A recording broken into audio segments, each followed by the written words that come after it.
siapa? Yang saya ini yang buat nanti buat ke Papandayan. Oh gitu. Lagi uji coba ya apa? Iya, ini lagi dicoba. Oh.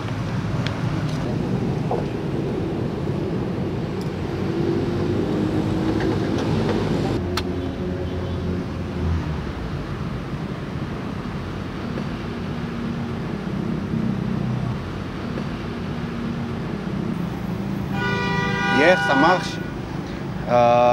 Il y a 2 jours, ça marche. Hier, ça marche. Mais quelqu'un a touché la câble. Et ça marche plus.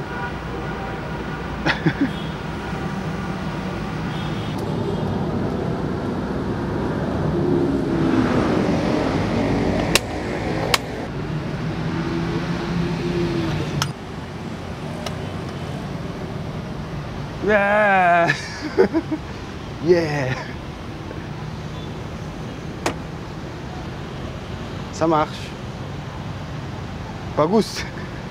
Alors il y a 3 composants. Le premier c'est la verticale, le deuxième c'est l'est, ouest et le troisième c'est nord et sud.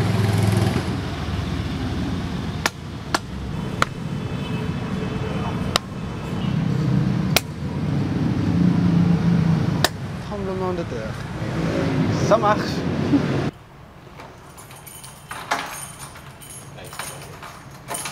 Bisa.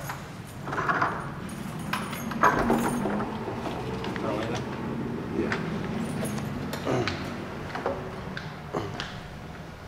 Ada berapa sih sekarang Pak yang ini? Ya, Merapi, Dieng, Kelut. Yeah, in Indonesia, people are mostly working in agricultural area. So culturally, we live near the volcanoes, and by the fact also there are 129 volcanoes in Indonesia, and 70s of them are very active, and so it's consequently it makes the soil fertile. So people live near the volcanoes, and most of Indonesians live near the volcanoes, surrounding the volcanoes, and from time to time it's going up and up and up, and it's becoming more and more dangerous because the population is increasing. We have 200 million people that live in Indonesia, so it's quite a huge population.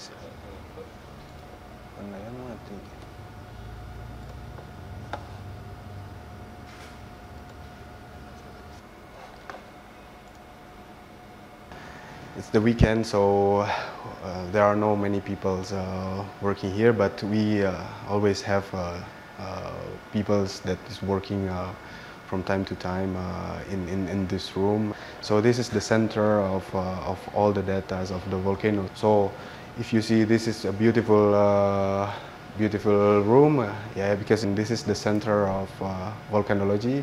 But if you go to the observatory, it will be different, a lot different. This time I'm focusing on monitoring the activity of Papandayan volcano. It's located in West Java, so it's the same region as Bandung, the same province as Bandung. It's the volcano in Garut. It's the district, and it's largely populated by people surrounding the volcanoes. And of course, if we see the history that in 1772 there was an eruption. At that time, it was predicted that around 3,000 people died. So it means that the volcano is dangerous and need to be monitored from time to time. And the last eruption occurred in 2002. It's not a very huge eruption, so at that time there was no victims. And but now I focused on monitoring the seismic activity, and I have seen that 5 years before the eruption in 2002, the numbers of volcanic seismic events in Papandayan is around 5 seismic events per day before the eruption. But nowadays we have almost 15 volcanic earthquakes per day, which means 3 times higher. We need to pay attention for this, and we are ongoing on research, on our research on Papandayan.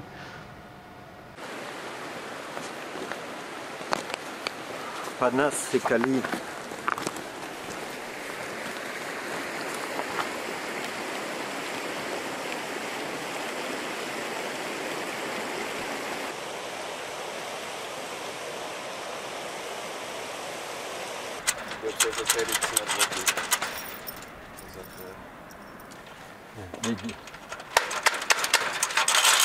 Sudah pakai oli. Now we need a hammer.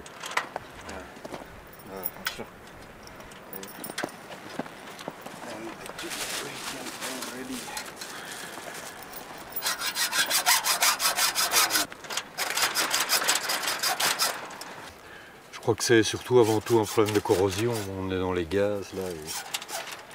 Je crois que le plus important pour un sismo, c'est que le sol soit le plus compact possible. Je crois que ceci est un site où on n'a pas de roches trop altérées et donc on a un bon monitoring du signal, un bon enregistrement du signal. Mais je suis plutôt géochimiste que géophysicien. Non, alors l'autre critère principal, j'oublie, c'est qu'il faut que le signal puisse passer avec la radio en direction de l'observatoire. Et c'est le premier point le plus proche du cratère où on est sur un petit sommet qui permet d'avoir la liaison radio.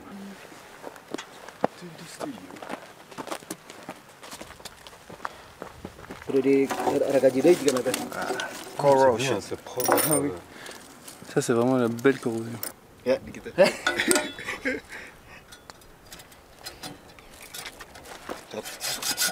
Adanya. Ah. Yeah.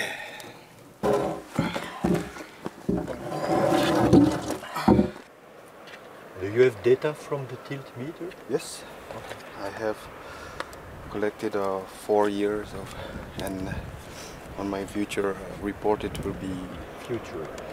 I'm on the 3rd year. I have it, but I need to correlate with another data, so it will be more beautiful than only one. Mantap. Everything is working. Great. En tout cas, pour l'aider à interpréter ces signaux, on va voir s'il y a une corrélation. Ça n'a pas dit qu'il y ait une corrélation entre les deux, mais lui rajouter des paramètres qui voient toute une série d'événements et on lui demande d'interpréter l'origine de ces événements dans différentes gammes de fréquences. Et pour le moment, il est un peu difficile parce qu'il ne sait pas à quoi raccrocher. Donc on lui a mis la pluie et il voit clairement une activité qui peut être corrélée, enfin une partie de l'activité sismique qui peut être corrélée à des événements de pluie. Mais on va voir s'il n'y a pas des pulses de dégazage. Donc c'est pour ça qu'on va essayer de mettre un capteur pour une mesure en continu et voir s'il y a des variations, et si ces variations ne sont pas corrélées à certains signaux sismiques. Ce qui pourrait être logique si tu as des petites ouvertures de fractures, tu peux voir, qui sont dues à des augmentations de pression. Donc à mon avis, il y a une grande partie de l'activité sismique qui est due à l'activité du système hydrothermal. Donc le magma, il engendre peut-être une activité, mais qui est d'un autre ordre. Donc un des buts, c'est de voir qu'est-ce qui provient au niveau séisme du système hydrothermal de ce qui provient du magma, faire la différence.